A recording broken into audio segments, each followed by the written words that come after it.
दोस्तों, कैसे हैं आप सब। आप सभी का फैंटास्टिक ज़बरदस्त तरीके से स्वागत है शानदार फैंटास्टिक ज़बरदस्त साइंस एजुकेशन में। आज हम आपको स्पेशल एडिशन के तहत आपके एग्ज़ाम की तैयारी कराते हैं। हमने आपको शानदार तरीके से पिछले लेक्चर में रीजनिंग के क्वेश्चन करवाए थे जो ऑप्टिक्स के जनरली एग्जाम में आते हैं, और आपको हमने कहा है कि अगर आप टेक्निक सीख जाएं तो किसी भी तरह की कोई भी क्वेश्चन आ जाए तो आप आसानी से सॉल्व कर सकते हैं। ऐसे ही साइंस में ज़्यादातर इलेक्ट्रिसिटी में रेजिस्टेंस के क्वेश्चन पूछे जाते हैं। रेजिस्टेंस क्या है, रेजिस्टेंस किन किन बातों पर निर्भर करता है, रेजिस्टेंस को सीरीज में कैसे जोड़ते हैं, रेजिस्टेंस को पैरेलल में कैसे जोड़ते हैं, रेजिस्टेंस के न्यूमेरिकल इत्यादि। साथ ही ब्रीफ में मैं आपकी रिवीजन कराता हूँ। रेजिस्टेंस है क्या, जो करंट को आगे जाने से रोक दे। The property of the conductor which resist the flow of electric current. यह मुख्यतः दो बातों पर निर्भर करता है। पहला लेंथ, दूसरा एरिया। और it is seen that resistance is directly to the length and inversely to the area when combining both of the factors. Resistance is directly to length upon area. जब इस डायरेक्टली को remove करेंगे तो there is a constant rho L upon A. This rho is resistivity, also known as specific resistance. और ये resistivity मुख्यतः दो बातों पर निर्भर करती है। पहला नेचर, दूसरा टेम्परेचर। अलग अलग वायर के लिए रेजिस्टिविटी अलग अलग होगी, और टेम्परेचर बढ़ने के साथ साथ कंडक्टर की रेजिस्टिविटी बढ़ती चली जाती है। साथियों, रेजिस्टेंस की अगर हम बात करें तो इसको हम दो तरीके से जोड़ते हैं, सीरीज में और पैरेलल में। सीरीज कॉम्बिनेशन के अंदर करंट की वैल्यू सेम होती है, लेकिन वोल्टेज अलग अलग होता है। अगर पहले का रेजिस्टेंस R1, दूसरे का R2, तीसरे का R3 है, तो तीनों का वोल्टेज अलग अलग होगा, तो टोटल वोल्टेज जो होगा वो तीनों के जोड़ के बराबर होगा।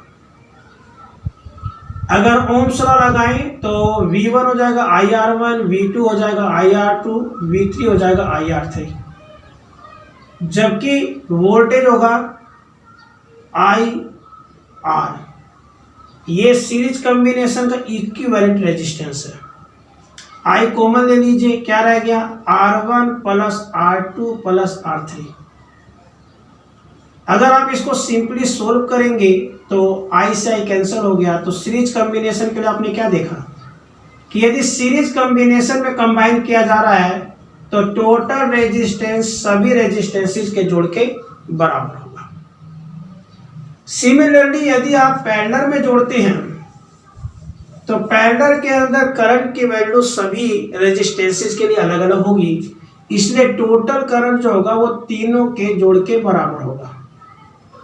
और ओम के नियम का अगर इस्तेमाल करें तो I हो जाएगा V अपॉन RP, I1 होगा V अपॉन R1, I2 होगा V अपॉन R2 और I3 होगा V upon R3। Confirm. V common आ गया तो क्या रह गया 1 upon R1 plus 1 upon R2 plus 1 upon R3, और यहाँ आ गया V अपॉन RP। V से V कैंसिल हो गया, तो this will comes out 1 upon RP is equal to 1 upon R1 plus 1 upon R2 plus 1 upon R3। तो बड़े ही गोर्जियस तरीके से सीरीज और पैरेलल कॉम्बिनेशन दोनों के लिए आप एक्सप्रेशन डिराइव कर सकते हैं।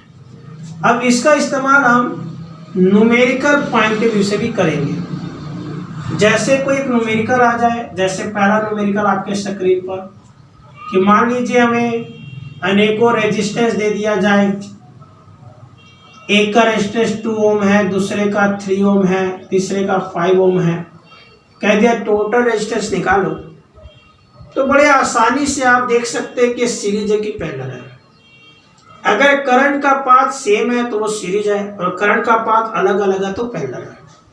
आप यहां से करंट फ्लो करके देखो तो यहाँ पर सबके लिए सेम पाथ है, तो ये सीरीज हो गया। सीरीज के लिए क्या फार्मूला है, इन तीनों का जोड़ कर देंगे तो टोटल कितना हो गया 10 ओम। ये हमारा फैंटास्टिक आंसर आ गया। इसी में एक और तरीके का सवाल डालते हैं, थोड़ा और कॉम्प्लेक्स डालते हैं। जैसे यहाँ पर मान लीजिए 3 रेजिस्टेंस आ गया लाइक इन दिस वे, और कहते बता भाई टोटल रेजिस्टेंस कितना होगा, इसका बताओ। ये 10 है, ये 20 है, ये 40 है, कुछ भी दे सकता है गला, ये ओम में है। आप देख सकते हैं यहाँ से अगर करंट देते हैं तो ऑन दैट कंडीशन ये जो करंट है वो 3 अलग अलग रास्ते में विभक्त हो जाएगा। और अगर सेम पाथ हो तो सीरीज होता है, अलग अलग पाथ हो तो पैरेलल होता है। तो यहाँ पे अलग अलग पाथ हो गया तो ये पैरेलल कॉम्बिनेशन हो गया। पैरेलल कॉम्बिनेशन के लिए फॉर्मूला है 1/r = 1/r1 + 1/r2 + 1/r3। तो इसको आप सोल्व कर लीजिए तो एलसीएम आ गया 40। आप बहुत ही सिंपल कैलकुलेशन है यहाँ पर, तो 7/40 कंप्लीट हो गया। तो r की वैल्यू क्या आ जाएगी 40/7। तो ये आपका गॉर्जियस फैंटास्टिक आंसर आ गया। तो दोस्तों कोई भी आपको न्यूमेरिकल मिलेगा तो आप एक पक्का आता है न्यूमेरिकल सीरीज या पैरेलल में से, तो आपको बस क्या करना है, बस ये देखना है कि अगर सेम पाथ है तो सीरीज है और अलग अलग पाथ है तो पैरेलल है। जैसे एक और थोड़ा कॉम्प्लेक्स बताता हूँ आपको। जैसे यहाँ पर एक रेजिस्टेंस दे दिया, यहाँ पर 2 रेजिस्टेंस दे दिया, फिर आगे एक और रेजिस्टेंस दे दिया। कहते बताओ भाई इसका टोटल रेजिस्टेंस कितना है। बहुत ही आसान न्यूमेरिकल।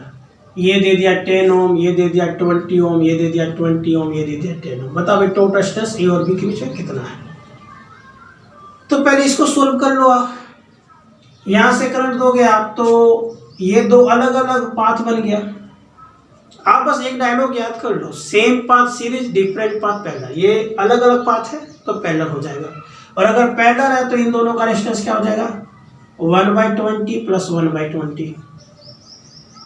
एलसीएम हो गया 20, 1 + 1 क्या आ गया 2/20। 2/20 माने 1/10 है ना। तो आर की वैल्यू क्या आ गई 10। तो 10 ओम हो गया इसका रेजिस्टेंस। अब 10 ये है, 10 बीच वाले का हो गया, 10 इधर हो गया। तो 10 10 10 तीनों किस में हो गए सीरीज में। तो सीरीज में हो गया तो क्या जाएगा तीनों का जोड़ कर देंगे, तीनों का जोड़ कर देंगे तो टोटल रेजिस्टेंस आ गया 30 ओम। कन्फर्म दोस्तों। तो कोई भी न्यूमेरिकल हो मेरे दोस्तों, आप बड़े आसानी से इक्विवेलेंट रेजिस्टेंस निकाल सकते हैं। और अंत में एक और कॉम्प्लेक्स न्यूमेरिकल करवा के आपको विश्वास है कि आपको समझ में आ जाएगा सारे। अगर ये समझ में आ गया तो आप सब कर सकते हैं। 10वीं के लेवल के हिसाब से बहुत ही आसान न्यूमेरिकल आएंगे। जैसे मान लीजिए एक और न्यूमेरिकल आपके स्क्रीन पर, जैसे एक और एग्जांपल आपके सामने कि ये रेजिस्टेंस का एक ग्राफ दे दिया जो बहुत ही आसान है। कह दिया बताओ भाई ए और बी के बीच में रेजिस्टेंस कितना होगा।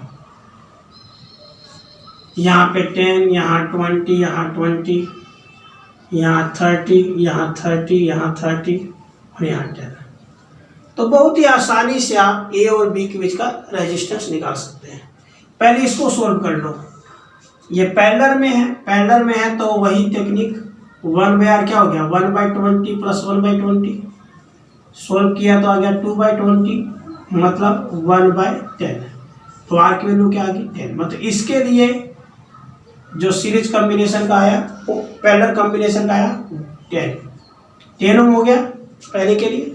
अब इसी तरह से इसके लिए भी आप टोटल निकाल लो। क्या आएगा 1/r = 1/r1 1/r2 + 1/r3 है ना। इसको सोल्व कर लो तो ये कितना आया दोस्तों बोलो।